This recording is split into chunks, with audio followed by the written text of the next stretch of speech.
Bonjour, vous écoutez Amina Kalash pour l'émission Ça va parler, des infos sans prétention, des chroniques avec passion, c'est notre émission.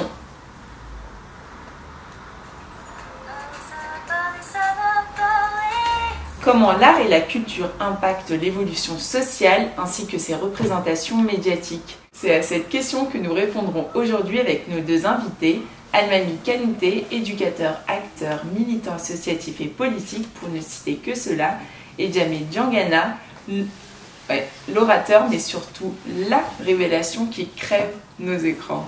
Bonjour. Bonjour, bonjour. Ça va? Ça va très bien et toi? Ouais, ça va. En forme?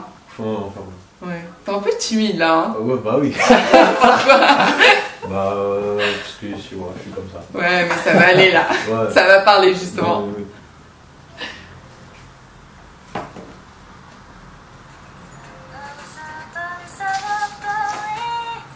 Nos deux invités ont le physique élancé, un sourire ravageur et un regard pénétrant. Aucune ressemblance physique entre les deux, pas même la célèbre grande barbe épaisse d'Almami Kanouté, puisque Jamé Diangana adopte plutôt un look imberbe, ni même les quelques années qui séparent nos deux hommes. Et pourtant, ils ont le même combat. Almami Kanouté, Mam, Barbe Panthère ou encore notre Malcolm X de France militent quotidiennement contre injustice et inégalité.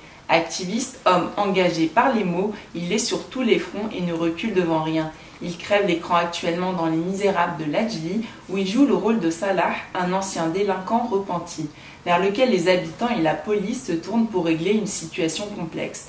Une continuité de son expérience de vie, puisqu'Almami est un grand homme de son temps, un super-héros de la vie de tous les jours, qui n'a pas peur de se mélanger, de rencontrer tous les Français. Comme l'orateur afro-américain Malcolm X, il rassemble les foules et continue le combat contre les ripoux de la République. Jamé Diangana, tout aussi calme et discret qu'Almami, rassemble par la rhétorique. Brillant orateur, il est finaliste national du prestigieux concours de prise de parole en public Eloquentia, et ça à seulement 20 ans. Pour lui, nous avons beaucoup à gagner en s'exprimant en public. Ce jeune Nantérien est d'ailleurs la révélation de cette année 2019. Il brille dans le film Banlieusard de Kerry James et Leila Si, où il interprète Suleiman, un brillant élève en droit. Élu meilleur orateur face à un jury prestigieux composé de personnalités comme Lilian Thuram, Yacine Bellatar ou encore Olivier Nakache, Jamé brise les barrières, un peu comme Malcolm X le faisait déjà il y a 55 ans. On vous le dit, vous n'avez pas fini d'entendre parler de nos deux chers invités. C'est assez fidèle ou pas?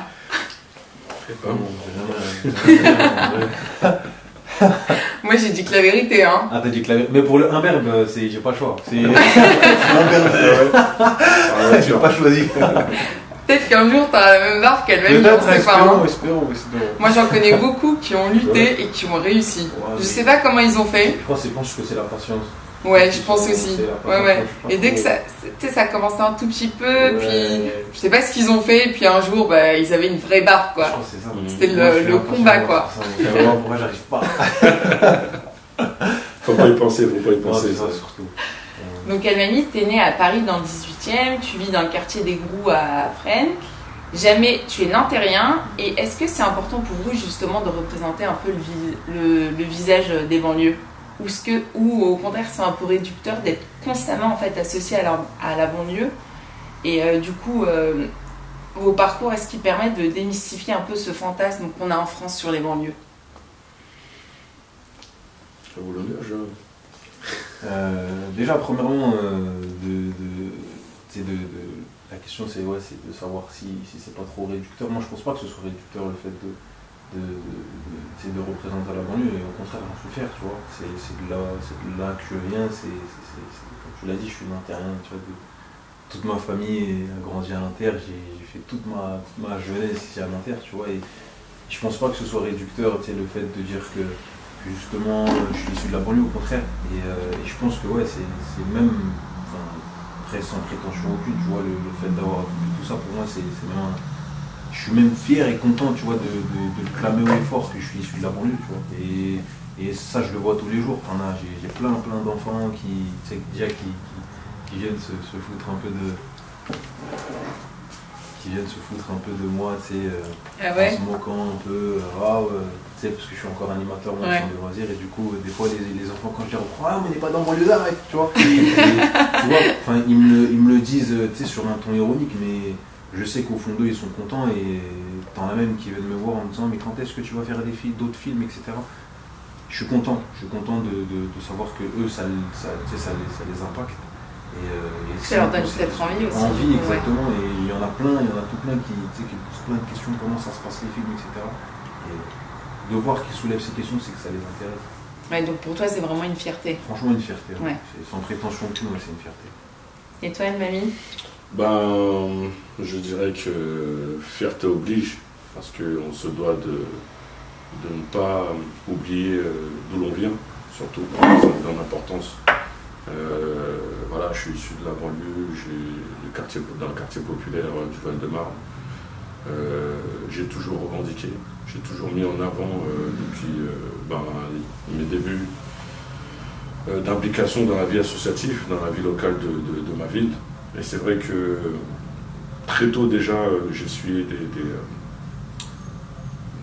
comment dirais-je, des discriminations à ce niveau-là, puisque voilà, mon quartier anciennement était un quartier dit sensible sur la ville, donc tous ceux qui étaient originaires de ce quartier-là étaient systématiquement pointés du doigt ou mis en marche dès qu'il y avait la moindre initiative.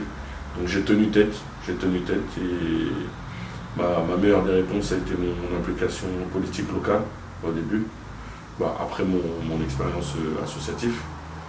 Et j'ai toujours clamé, affirmé haut et fort mon appartenance à tel quartier.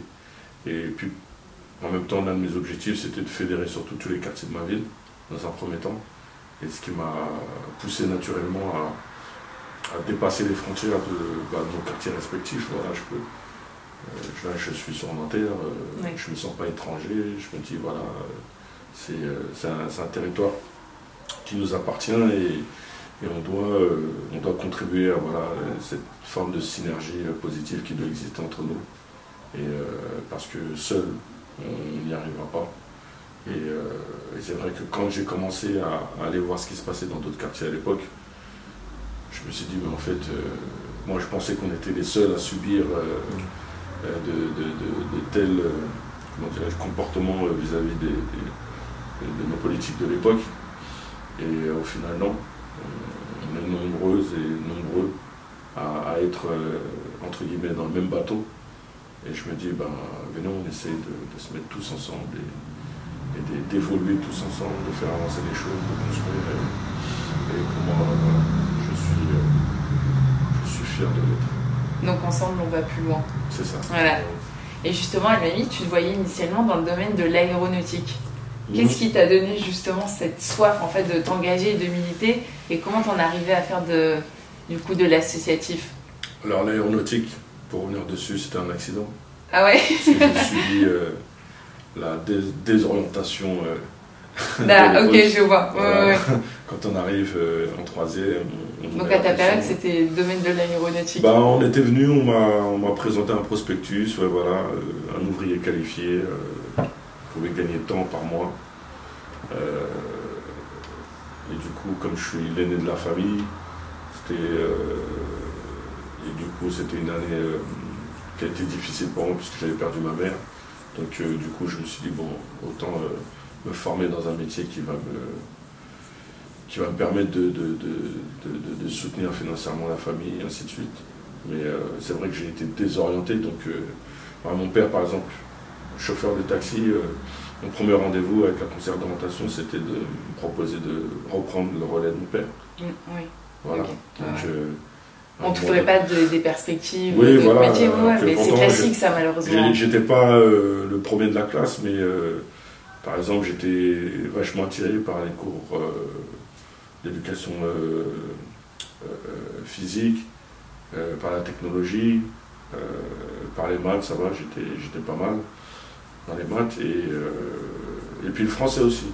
C'était difficile au début, mais après, par exemple, j'ai eu une attirance particulière pour le français. Et puis après voilà, je me suis dit à un moment donné, dans quoi je me sentais le plus à l'aise, Donc il y a eu mon expérience associative, dans la vie associative. Et j'ai fini tout doucement par me rapprocher par le travail social.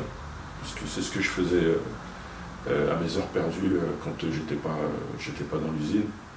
Et ce que je faisais le mieux, c'était de permettre aux gamins de mon quartier de voir d'autres horizons, de s'occuper autrement que de tenir les murs.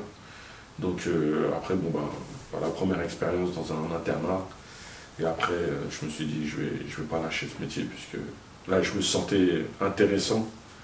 Et le fait d'apporter quelque chose à des plus jeunes, pour moi, c'est plus que tout. C'est plus que tout. Et du coup, je suis devenu éducateur spécialisé sans passer la formation, autodidacte. Et puis aujourd'hui, je suis consultant. Parce que tu étais sur le terrain en fait. Voilà. Donc, j'ai passé mon temps sur le terrain, donc j'ai pu acquérir une certaine expertise. Et aujourd'hui, je propose mes services en tant que consultant pour des structures jeunesse, pour même dans l'événementiel, mais toujours avec une connotation liée à l'économie solidaire et sociale. D'accord. Voilà. Et toi, jamais dans Banlieusards, tu dis que la vie est une question de choix. Est-ce que justement ta victoire du concours du coup de prise de parole Eloquentia, c'est pas une forme de militantisme pour toi, de donner la voix? Je pense que ouais, c'est quand même une forme de militantisme et le fait, tu vois, de revenir sur cette phrase, la vie est une question de choix. On retrouve dans Banlieusards aussi. Dans Banlieusards, ouais, tu vois, qu'on retrouve dans Banlieusards, je pense qu'elle a tout son sens dans mon parcours, tu vois. Eloquentia, moi je l'ai connu, donc je l'ai connu moi par le biais d'un prof, un ancien professeur à moi, tu vois, M. Benveniste. Donc c'est un de tes profs qui t'en a parlé? C'est un de mes profs moi qui m'en a parlé, tu vois. Et je pense que si j'avais pas forcément fait le choix de tenter d'aller à l'aventure, je pense que j'aurais pas été le meilleur orateur du 92. Je pense que j'aurais pas du tout été qualifié pour la finale nationale. Et je pense que tout simplement, j'aurais pas eu cette confiance que j'ai en moi. Et franchement, ouais, c'est vrai. Et du coup, ça veut dire, d'une certaine façon, est-ce qu'on est responsable parfois de sa propre misère, pour reprendre un peu dans Les Misérables? Moi, je pense, après, il y a des fois, il y en a qui tombent parce qu'ils ont décidé de tomber, mais il y en a d'autres qui, des fois, malheureusement, et c'est malheureux de le dire, tu vois, malheureusement, il y en a qui n'ont pas choisi d'être comme ils sont, tu vois. Et ça me fait même mal de le dire, parce que, tu vois, j'ai peur qu'il y en ait qui utilisent ce prétexte pour dire tu vois, pour se mettre dans cette case des gens, moi j'ai pas eu le choix. Il y en a qui n'ont pas eu le choix, c'est vrai. Et il y en a d'autres qui justement sont tombés parce qu'ils ont voulu tomber, tu vois. C'est ce que je pense. On nous a toujours, je pense, inculqué certaines valeurs, des valeurs très positives dans la vie. Une éducation, voilà, moi je dis souvent, on m'a inculqué une éducation qui normalement ne pouvait pas je dirais en quelque sorte, voilà, j'ai fait des petites conneries quand j'étais plus jeune, mais je les faisais en dehors de mon environnement parental, du quartier et tout. Mais très rapidement, quand on voit effectivement des proches tomber, quand on voit des proches tomber, ça amène à la réflexion très rapidement. Et effectivement, on se dit, mes parents sont là, ils travaillent. Bon, ils ne m'offrent pas tout ce que je veux, puisque nous offrir tout ce qu'on veut, c'est trop facile aussi. Mais ils m'ont appris à évoluer dans la simplicité, sans être dans l'excès. Et de pouvoir se débrouiller avec ce qu'on avait entre les mains. Et si on voulait avoir plus, il fallait fournir des efforts intelligemment pour les avoir. Et c'est vrai que moi j'ai choisi de ne pas tomber, et j'ai choisi de ne pas me focaliser sur la vie de rêve, comme certains jeunes aujourd'hui rêveraient d'avoir. Donc j'ai fait un choix, j'ai pris exemple sur mes parents, voilà, ils ont quitté le Mali, sont venus en France pour assurer un meilleur avenir à leurs enfants et subvenir aux besoins de la famille au pays.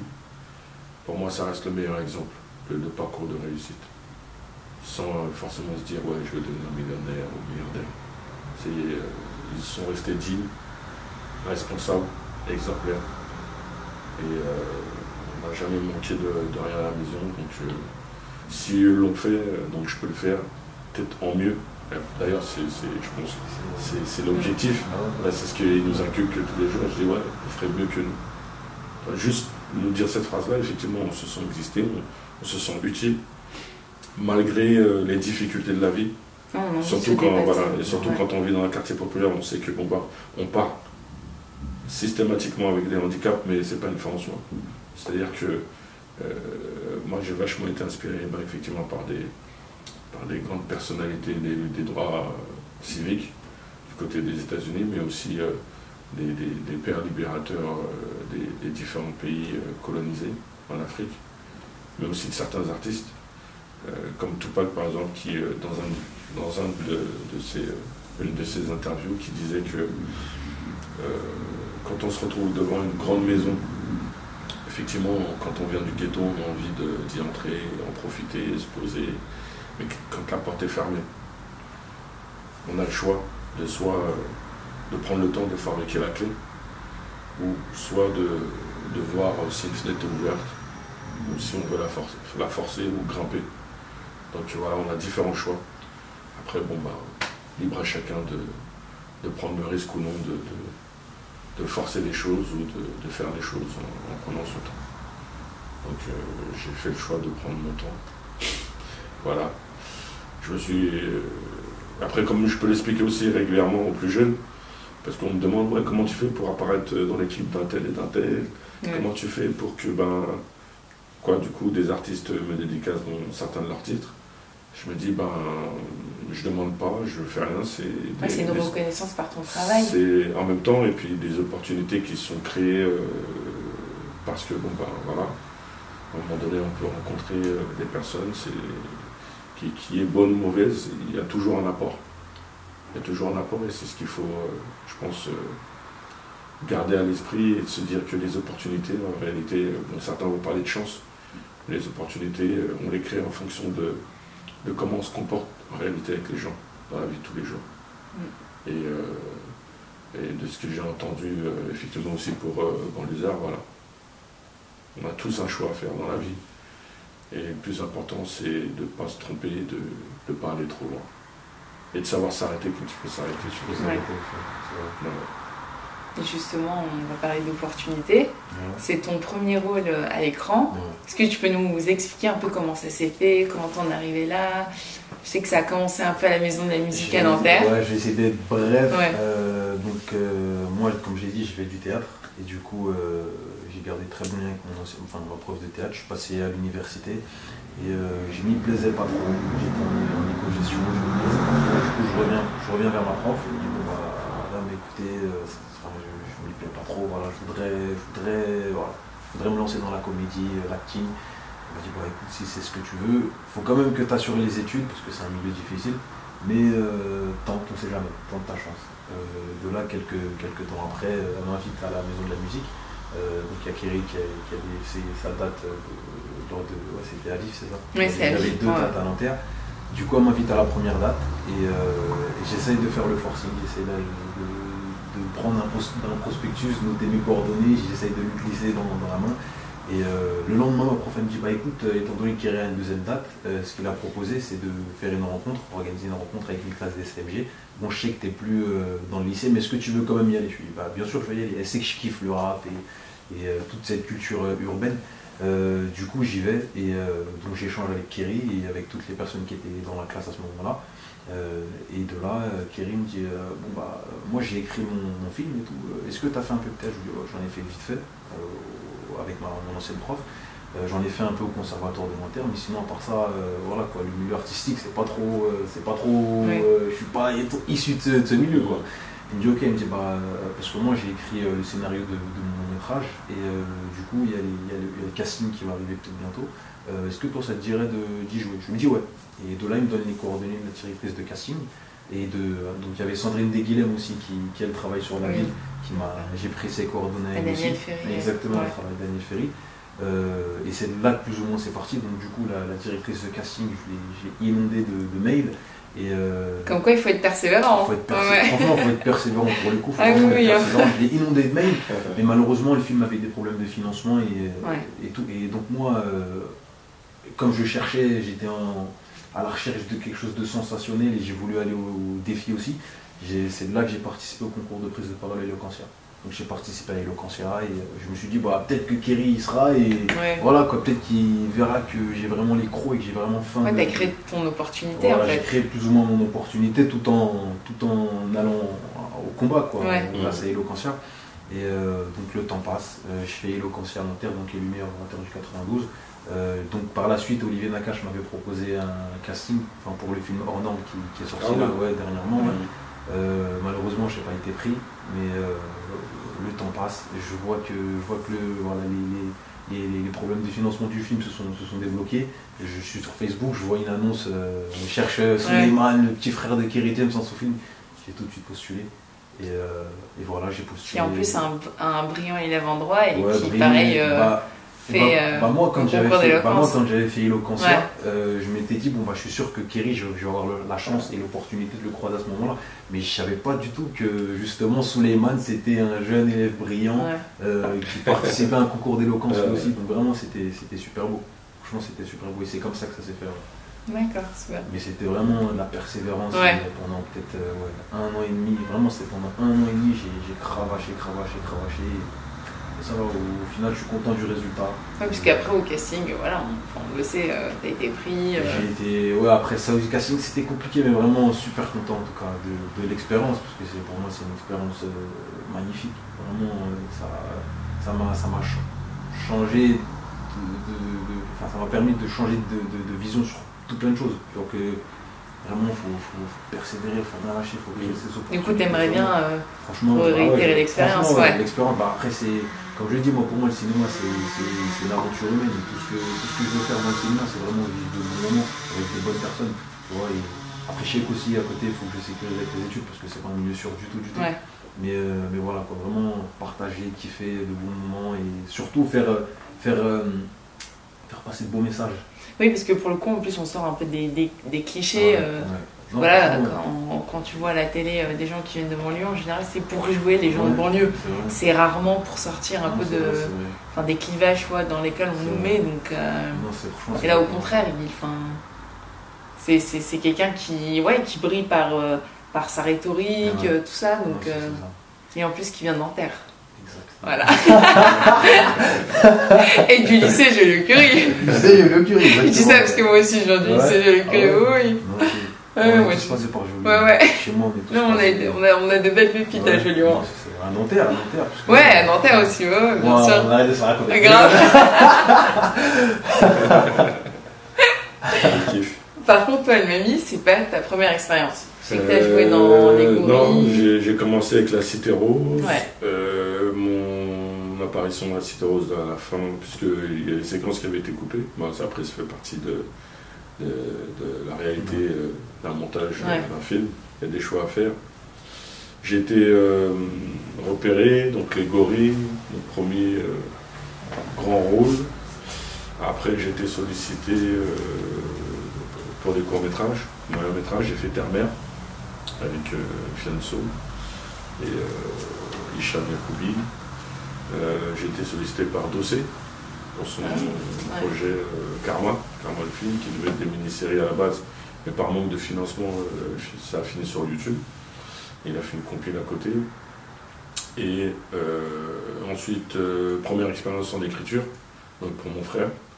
Donc, étant, un très beau film aussi. T'as participé à aller à... je suis co-scénariste parce que du coup Sadia voulait que j'apporte la touche, la justesse dans l'écriture, puisque j'ai bossé en centre éducatif fermé. Donc j'ai apporté une part de mon expérience professionnelle dans l'écriture, plus des anecdotes que j'ai pu... Donc il y a tous les gamins que j'avais à l'époque, quand ils ont vu le film, ils m'ont tous envoyé des SMS. Je dis t'as remis des séquences et tout. J'ai dit, ah, bah, vous êtes une source d'inspiration, les gars, qu'est-ce que vous voulez? Et j'ai dit, c'est comme ça. Et du coup, ils sont tout pleins à me dire, ouais, vas-y, prochain film et tout, je vais être dedans. Ouais. Et du coup, voilà, co-scénariste, et puis je me suis retrouvé à jouer. Bon, c'était un petit peu facile, le rôle d'un éducateur, assez dur et ferme. Bon, je le suis pas, mais il le fallait pour le jeu. Et après, Et c'était dommage, moi je l'ai vu hein, d'ailleurs, pour la petite anecdote, je le vois et 2 secondes à la fin du film, je te croise. Ah bah oui, c'est vrai. Ouais. Et je me suis dit, mais il a fait exprès, genre, attends, je sors du film, je le vois. C'est vrai que pour la promotion du film, avec Sadir, on a initié des visites surprises après les séances pour rencontrer le public, puisqu'au niveau marketing, au final, on n'avait pas obtenu ce qu'il fallait comme moyen pour pouvoir... Le film a très bien marché. Hein. Ouais, il a très bien marché, avec très peu de moyens. Et le film s'est fait parce que via les réseaux sociaux, on a joué de nos réseaux. Le casting est majoritairement très jeune. Oui. Voilà.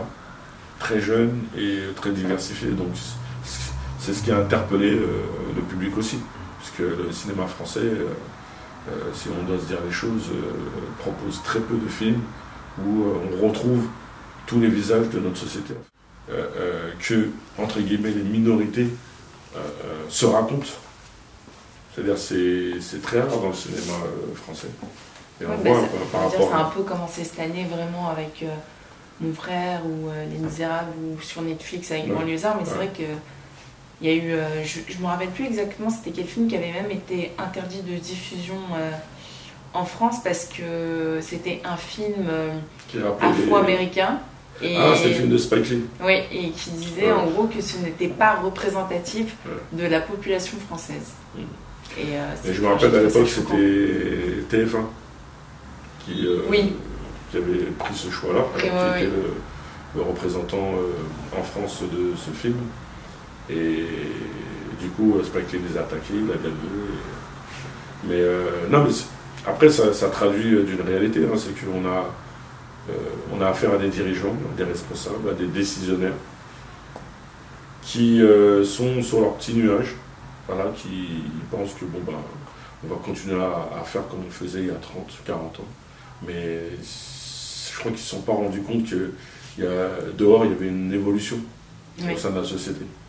C'est que, effectivement, si on part de l'histoire de nos parents, oui, ils n'avaient pas prévu de rester. Et finalement, ils sont restés. Ils ont fait des Français, avec des origines. Et ces Français-là, il va falloir composer avec eux. Donc c'est même pas le fait qu'on quémande ou qu'on demande, c'est qu'aujourd'hui, on est dans l'obligation de faire notre place. Et que ça soit dans tous les milieux. C'est bien beau de nous montrer à travers le sport, la musique. Mais aujourd'hui, là, il y a un réel rapport de force qui s'est bâti dans le décor du cinéma français. Et ça, je crois qu'ils se sont rendus compte que on a raté quelque chose. Puisque... Et ça fait des films réussis, hein, souvent. Un film réussi parce que je pense que l'âge, ça reste une belle démonstration, c'est qu'avec rien, il a réussi à réaliser un film qu'il a dans la tête depuis 20 ans. Ouais. Et je crois qu'il avait besoin de 5-6 millions pour son film. Il a réussi à faire le film avec 1,3 million, 1,4 million. Donc ce qui n'est rien. C'est-à-dire que... Oui, pour un film comme ça, c'est... C'est un film familial parce qu'il a fait ça dans son quartier. 90% du casting sont des habitants de Clichy-Montfermeil. Et ambiance familiale, c'est-à-dire que là, quand on se retrouve, même avec ceux que je ne connaissais pas, c'est une grande famille, c'est-à-dire que là, il nous a fait vivre une belle aventure. Moi, je pensais que ça allait prendre fin après la sortie nationale, mais en fait... ça continue. En fait, non, ça continue. Là, je reste au Berlin, je vais faire l'Afrique du Sud. Il y a aussi les Oscars. Les Oscars. C'est pas rien de représenter quand même la France, hein. Surtout un film comme Les Misérables. C'est une première, hein. Moi je trouve ça formidable. Hein. Déjà pour Cannes, personne s'y attendait. Oui, en plus vous avez gagné un prix. Et après Cannes, on a commencé la promotion fin août jusqu'à mercredi dernier. Et en fait ça continue. Là j'ai été appelé hier pour représenter le film en Tunisie par exemple, dans le Cannes Festival. Vendredi, je vais intervenir dans un collège de Montreuil avec des collégiens qui auront vu le film. Samedi, Iris Orangis, donc là, ça s'enchaîne, on va dire, en quelque sorte. Donc, belle aventure, franchement, une très belle aventure humaine, et je me dis, ben voilà, et tant mieux que, bon, comme on dit, mieux vaut tard que jamais, mais je pense que voilà, après, les interprétations des uns et des autres dans les différents projets va permettre, voilà, d'avoir plus d'ouverture de portes, et qu'on ne soit plus regardé de haut parce qu'on est issu de tel arrondissement, tel département, parce qu'on est de telle origine. Non, on a les mêmes capacités, on a les mêmes membres, le même cerveau, et c'est juste les couleurs qui changent. Et c'est justement, Jamil, tu le dis, quand tu dis du talent, il y en a, de l'intelligence, il y en a dans les banlieues. Et qu'est-ce que justement tu penses de ça? Qu'est-ce que ça montre aussi de la société en France, en fait, de montrer que parfois cette mixité-là, elle dérange? C'est dérangeant de savoir que cette mixité dérange, tu vois, justement, parce que pour moi, elle est riche, on est riche. Pour moi, que ce soit cette mixité culturelle, pour moi, elle permet d'enrichir le pays. Et quand tu vois que dans un quartier ou même en dehors, tu vois, quand tu vois qu'il y a des gens issus de cultures différentes, de voir que, tu vois, ils arrivent à tous vivre ensemble, et de voir aussi, comme tu le dis, tu vois, on a tous les mêmes capacités que, tu vois, les personnes dites françaises de pure souche. Nous, en tout cas, moi, franchement, honnêtement, je le dis, c'est que, ouais, dans la banlieue, du talent, il y en a, de l'intelligence, il y en a, tout ça, il y en a, et ça revient à dire que, ouais, d'un côté, la vie, c'est une question de choix. C'est soit on décide justement de faire avancer les choses, de se dire, bon, bah, let's go, je sais que je suis pas bête, je suis pas aller de l'avant, ou soit je me dis, bon, bah, je suis condamné à l'échec. Enfin, ouais, c'est ça, je suis condamné à l'échec, je vais. De toute façon, je suis qu'un noir de banlieue, je suis qu'un petit indien, ou tu vois, n'importe. T'en as plein qui pensent ça, et c'est malheureux, tu vois. Alors que on pourrait aller. Et c'est ce que j'ai dit, j'avais été interviewé il y a peu de temps aussi, et je disais, c'est que c'est vrai, certes, on peut partir on part peut-être pas sur le même pied d'égalité, mais t'en as qui sont issus de la banlieue, maintenant ils ont des multinationales, ils sont multimillionnaires. Après, c'est pas tant un souci financier ou tu vois l'acquisition de capital, mais c'est plus, tu vois, dans l'état d'esprit, tu vois, qu'on se doit d'aller de l'avant, et voilà, vraiment c'est ce que je pense. Franchement, c'est ce que je pense. Et justement, il y a une similitude dans Les Misérables et dans Banlieusards, c'est que c'est pas des films en fait manichéens. C'est pas tout est blanc, tout est noir, et justement il y a une nuance dans c'est un peu ce qui est aussi repris dans À Vif, dans Banlieusards, c'est est-ce que l'État est le seul responsable justement de la situation dans les banlieues. Et justement on voit aussi dans Les Misérables, c'est un film qui a été tiré d'une vraie histoire, d'une bavure policière, et on se rend compte en fait que on n'incrimine pas que la police ou que les gens issus des quartiers, et que c'est beaucoup plus complexe que ça. Est-ce que selon vous c'est justement des situations en fait qui peuvent être réglées, parce qu'on se rend vite compte, surtout dans la conclusion de Les Misérables, qu'en fait si on laisse traîner en fait la situation, ça peut vite dégénérer. Moi, excuse-moi, désolé. Moi pour ma part en tout cas je suis super optimiste, tu vois. Et quand tu me demandes est-ce que tu penses que, bien sûr que oui, moi je pense que rien n'est figé et tout peut s'arranger. Je dis ça parce qu'en fait les bavures policières ont augmenté, c'est vrai. Et on en entend de plus en plus parler, et on a du mal justement à juger en fait ces violences policières, parce que on se rend compte que ça a une forte résonance dans le paysage médiatique, puis même auprès de la population française, parce qu'il y a eu un déclin même en 3 ans, enfin il y a eu des chiffres, il y a eu un déclin de la part des Français de 12% en 3 ans de la confiance justement envers les forces de l'ordre. C'est pas rien, alors que c'est censé représenter un peu entre guillemets le corps qui nous protège, donc c'est... Je dirais, après certaines personnes vont peut-être dire que c'est un peu facile de dire ça, mais en réalité tout est question de volonté. Et quand je parle de volonté, c'est que on a des responsables politiques qui ont le pouvoir de prendre des décisions, certaines orientations. Mettre plus d'investissement dans la culture, dans l'éducation, que dans l'armement ou dans des domaines qui, en réalité, ne servent qu'à gonfler les poches du capitalisme. Et l'humain, dans tout ça, on l'oublie.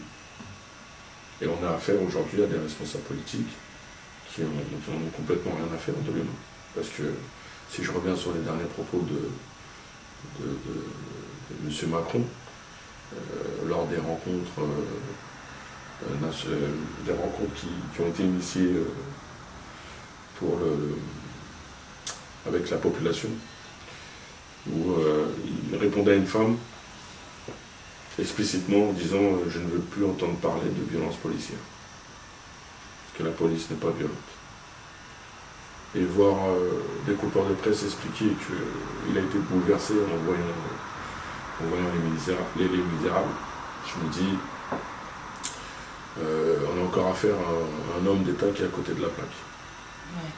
Ouais. Qu'est-ce qu'il renvoie en fait en disant ça? Qu'il a besoin d'un DVD pour comprendre ce qui se passe dans ce pays. Alors que ça fait plus de 30 ans que, comme tu l'as précisé, les violences policières, elles existent depuis un certain nombre d'années. On a toujours fait face aux impunités policières. Dans l'expérience et le parcours de l'âge, l'histoire qu'il a inspirée, heureusement qu'il avait filmé à cette époque-là, puisqu'il a réussi à faire condamner les policiers de l'époque, les CRS de l'époque. Et quand on rentre, on gratte un peu plus les détails de cette affaire. C'était il y a 11 ans. Et il y a 11 ans, c'était les débuts de Maître Bouzrou, l'avocat actuel de la famille Traoré. Et lui-même fait ce constat-là, il dit on y arrivera. C'est juste qu'on doit faire preuve de plus de patience que d'habitude, plus de persévérance et plus de détermination. Parce qu'effectivement, si on continue à être observateur ou à banaliser ce genre d'injustice, effectivement, ils continueront à frapper fort en face. Et c'est à nous aussi je reviens sur la question de volonté, c'est à nous de faire preuve de bonne volonté, à essayer de faire reculer au mieux ces événements tragiques, puisque si c'est pas la police qui nous tue, c'est entre nous. Et ça aussi, c'est un phénomène que j'ai toujours dénoncé, qu'on essaye de faire reculer. Mais on le fait avec rien entre les mains. C'est-à-dire on se débrouille. C'est-à-dire que là, moi je suis content d'observer qu'il y a de plus en plus de collectifs, de femmes, de mamans, qui s'organisent dans nos quartiers pour sensibiliser, pour faire de la prévention. Alors qu'à côté, vous avez des clubs de prévention qui sont financés à hauteur de millions d'euros et qui ne maîtrisent plus non plus la maîtrise de l'espace. C'est-à-dire qu'aujourd'hui, vous avez des brigades, je crois que c'est sur Villeneuve-Saint-Georges, vous avez la brigade des darons, par exemple. Et bon, c'est marrant, on entend. Ouais, mais c'est des mamans, pour la plupart au chômage, qui ont décidé de s'organiser. On ne maîtrise pas les réseaux sociaux, mais physiquement, on va occuper l'espace, on va occuper le terrain, et faire reculer tout ce qui est néfaste pour l'évolution de nos enfants. Et ça, pour moi, c'est une preuve de plus qui permet de confirmer que quand on veut, effectivement, il y a des situations qui peuvent mettre en danger certaines personnes, mais là, c'est une autre question. Mais je prends l'exemple de mon quartier, moi, depuis que je suis investi dans la vie associative, les points de deal ont disparu dans mon quartier, par exemple. Parce que j'ai su orienter autrement les ambitions et les envies des jeunes de mon quartier, qui ne sont pas restés à s'inspirer uniquement du grand du quartier qui roule en berline, qui est habillé de la tête aux pieds en marque italienne, et qui ont d'autres références. Alors, on leur a apporté d'autres références plus dignes et plus respectables pour leur avenir. Et justement, là, tu as créé une nouvelle association, Attitude. Oui. Est-ce que tu peux nous en dire plus? En fait, c'était la suite logique de ce que j'avais mis en place avec ma première association, 93e Avenue, dont le relais a été pris par ma petite sœur et puis d'autres habitants du quartier. Et en parallèle, je m'étais engagé politiquement, donc on m'avait mis un petit peu des bâtons dans les roues. Et en gros, si je restais président, l'association aurait du mal à faire ses actions, ses activités sur la ville. Donc j'ai pris cette décision non pas pour céder, mais pour mieux rebondir derrière. Donc avec attitude, l'objectif principal c'est d'utiliser tous les moyens nécessaires pour valoriser les attitudes en général, c'est-à-dire les bonnes attitudes. Donc et je profite de l'opportunité du fait que je sois que j'ai un pied dans le cinéma, justement pour utiliser l'audiovisuel, l'image, pour mettre en lumière justement des attitudes de la vie de tous les jours. C'est-à-dire, par exemple, je donne un exemple, en transport en commun, par exemple, on a des gamins surexcités qui sortent de cours, qui ne se rendent même pas compte que dans le bus, ils tombent sur des gens qui sortent du travail, qui ont besoin de calme, certains vont rentrer, vont crier, vont parler fort, vont sortir leur musique. Et ça m'est déjà arrivé à plusieurs reprises. Moi, je me permets de les interpeller, leur demander de parler moins fort ou de couper leur musique. Mais une personne qui ne connaissent pas ou qui n'ont jamais aperçu dans le décor, ça pourrait très mal se passer parce que vous avez des adultes qui vont avoir la maladresse de les interpeller d'une certaine façon, alors qu'en tant qu'adulte, comme je dis, on doit toujours montrer l'exemple. Et voilà, il y a une formulation à avoir, même si ce sont des enfants, on doit les respecter. Et vice-versa, les gamins, vous devez le respect aux adultes. Ouais, c'est une façon de faire. C'est une façon de faire. Et on le voit justement dans Banlieusards, dans la scène du bus. Et on voit que, en fait, quand le chauffeur de bus leur parle et leur dit de se taire, ils n'écoutent pas du tout. Par contre, quand il y a justement cette figure de la maman africaine qui leur dit mes enfants, et ben là, en fait, on les voit tout de suite. Le changement d'attitude, comme tu dis, et le respect en fait envers cette figure maternelle. Et ils se sont, en fait, on les voit qui sont gênés, ils baissent la tête et ils arrêtent tout de suite, Donc c'est drôle que t'en parles, Ah mais c'est ça, parce que ça m'arrive tous les jours, je prends encore le transport, moi j'ai pas le permis, voilà, j'ai 40 ans. Mais bon, moi aussi je l'ai pas. Je suis dans le transport en commun. Il y a 2 jours, il y a des lycéens qui voulaient passer par l'arrière du bus. Ils nous laissent même pas descendre. Donc j'ai mis mes bras comme ça. Et le gamin il a compris tout de suite. J'ai dit vas-y, passe devant et laisse-nous descendre. Et il n'a pas bouché, il s'est caché, j'ai vu, il s'est caché, il a baissé sa tête, il s'est caché derrière ses camarades. Et encore une semaine, sous mes yeux, j'assiste à une agression dans le métro. Et moi, j'ai pas été choqué par j'ai même pas été choqué par les coups de poing que la victime a subis. J'étais choqué par l'inaction des gens. Les gens, oui. Les gens sont restés assis. Donc quand j'entends des femmes qui racontent leurs agressions, celles qui ont subi des viols, et qu'elles décrivent que j'étais à côté, il y avait des gens, ils entendaient ce qui se passait, ils n'ont pas bougé, je me dis, mais on va où en fait? Donc je me dis, on nous parle d'éducation, effectivement, je parle souvent d'éducation populaire, quand on entend les politiques, ils nous parlent souvent de vivre ensemble, mais... Et puis ça, c'est un acte de citoyenneté aussi, de porter justement, je me dis, voilà, on parle d'éducation nationale, à l'époque de mon association, ma première association, notre objectif c'était de pouvoir interagir, c'est-à-dire créer des partenariats avec l'éducation nationale, ça s'est jamais fait. Et du coup, quand ils ont des difficultés, ils faisaient appel à nous que quand il était trop tard. Ça y est, là c'est trop tard. Donc quand on entend des conflits interquartiers par exemple, et qu'on sait que les différents quartiers, les gamins se retrouvent dans tel collège ou tel lycée, et qu'on sait, on a les prémices, on sait que là ça va péter. Et qu'on interpelle les autorités et les hiérarchies. Oh non, c'est bon, on gère, vous inquiétez pas. Et quand on a un sur le carreau, comme dernièrement au Lila, malheureusement un jeune de 15 ans qui est mort poignardé, il est trop tard. Alors ça a été signalé avant. Vous savez que des jeunes venaient, attendaient les jeunes de l'autre quartier pour passer à table, tac tac. Pourquoi il n'y a pas d'anticipation? Pourquoi? Et du coup, ce qui s'est passé pour parler du Val-de-Marne, on a réussi à créer un réseau qui nous permet d'interagir, c'est-à-dire d'anticiper dès qu'on entend qu'il y a la moindre tension, même si ça part de rien, on intervient, on appelle les grands, voilà, notre génération s'appelle, tac, tac, ouais, tu connais un petit frère de tac, tac, et on se voit. Et on y implique les parents. Parce que l'erreur, parfois dans certaines histoires, c'est qu'on dit on règle ça entre nous. Et quand ça dégénère, il est trop tard. Alors si on implique les parents dès le départ, chacun va rester à sa place. Ça, c'est sûr. À 200%. Quand on les implique. Quand on les implique. Parce que parfois, les parents ne sont pas du tout au courant de ce qui se passe et de ce que les enfants font. Je ne peux pas en vouloir à mes parents qui ne maîtrisent pas les codes de la street. Voilà. Nous, on les maîtrise. Après, à nous de leur faire l'introduction. Voilà. Bon, malheureusement, il est dans ça, dans ça, dans ça. Là, les parents ont le pouvoir d'eux. Et je me dis, ben, il reste encore du boulot et c'est pour ça qu'à travers Attitude, ben, mon objectif, voilà, c'est de réaliser tout un tas de teasers. Peut-être l'opportunité se présentera où je ferai appel à Djamé. Et puis, voilà.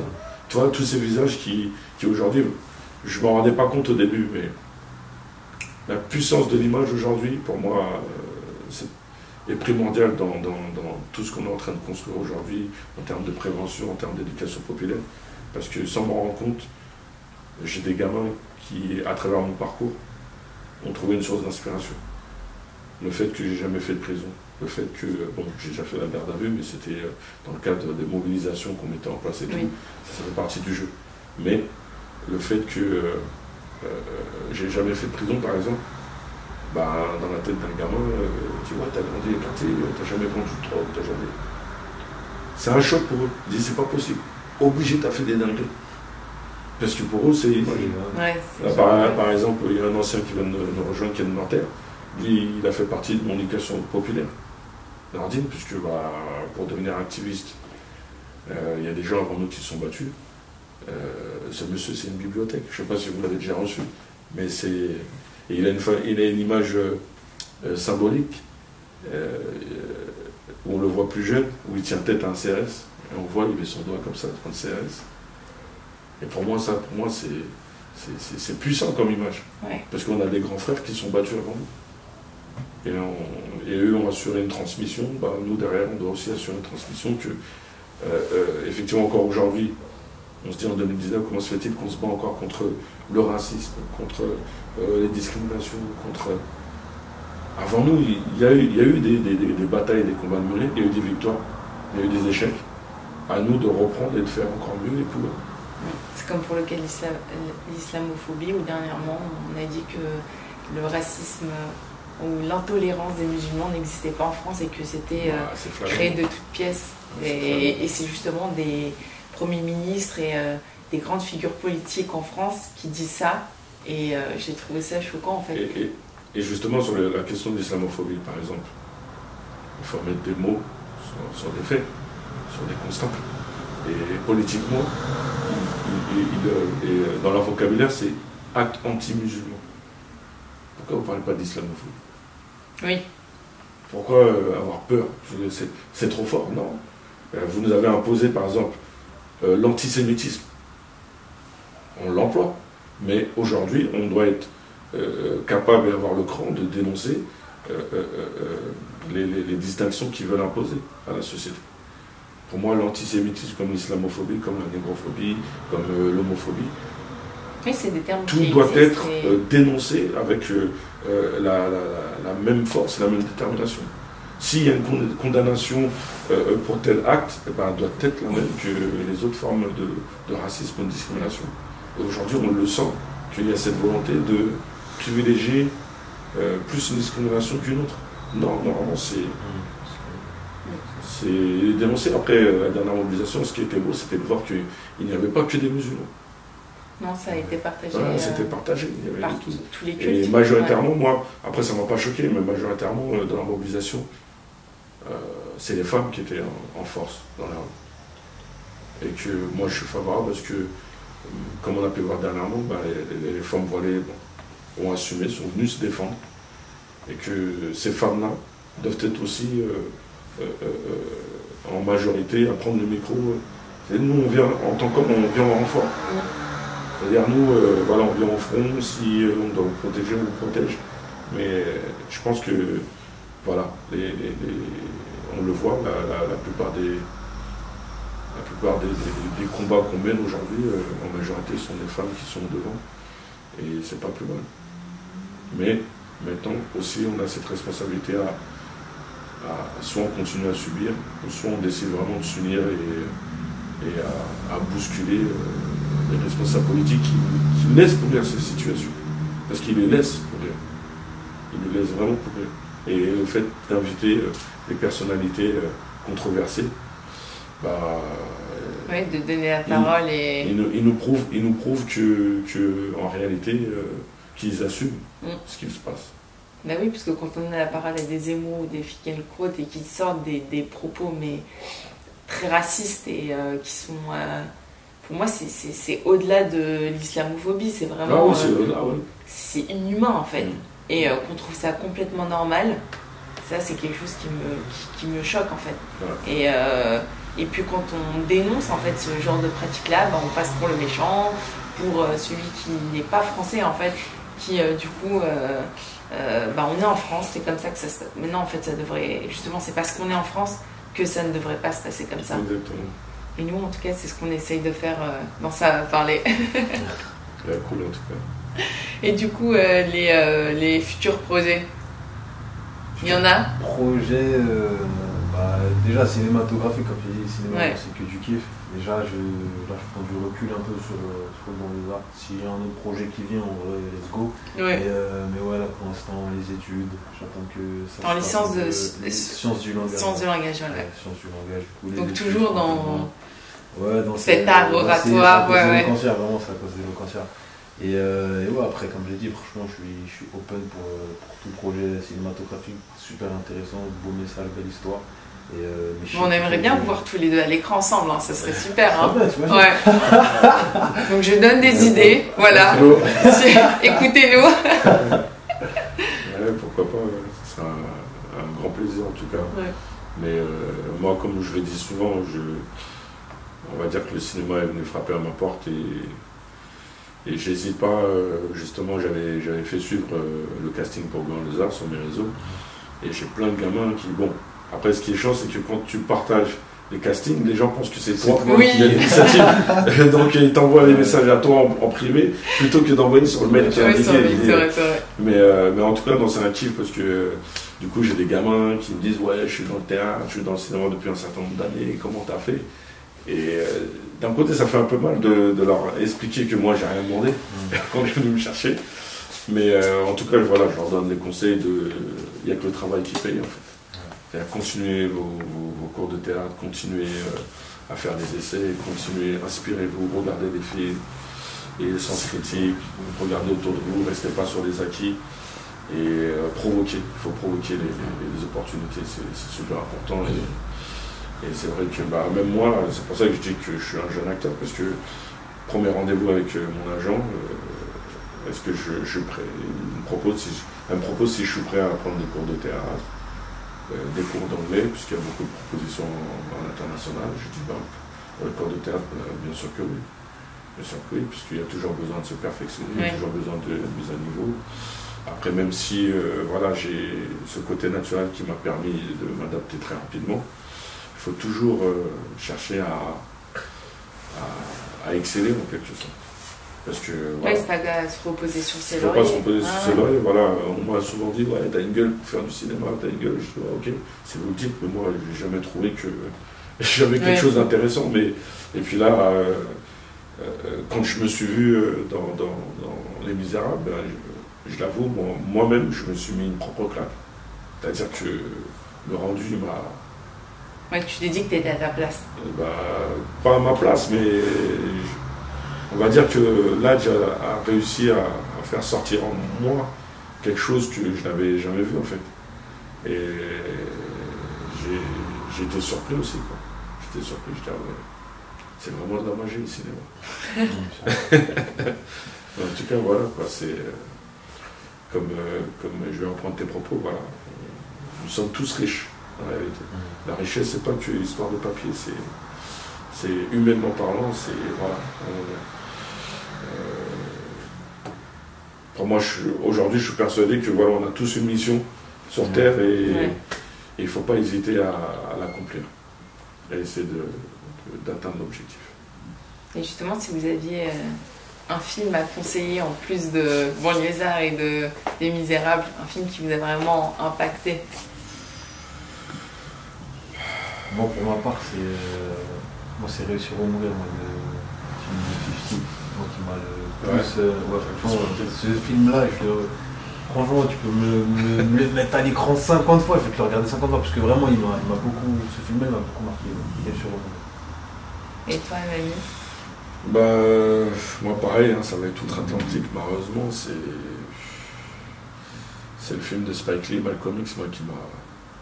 Avec un beau film, ouais. Qui m'a marqué. Après, la plupart de ces films, moi, ils m'ont... Oui, il est très engagé.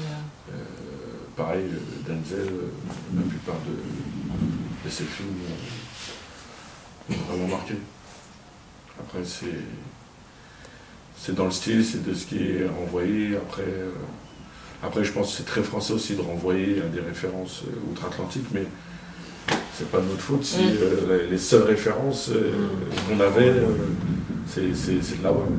Donc maintenant, voilà, on va pouvoir dire qu'on a des références françaises, et c'est top.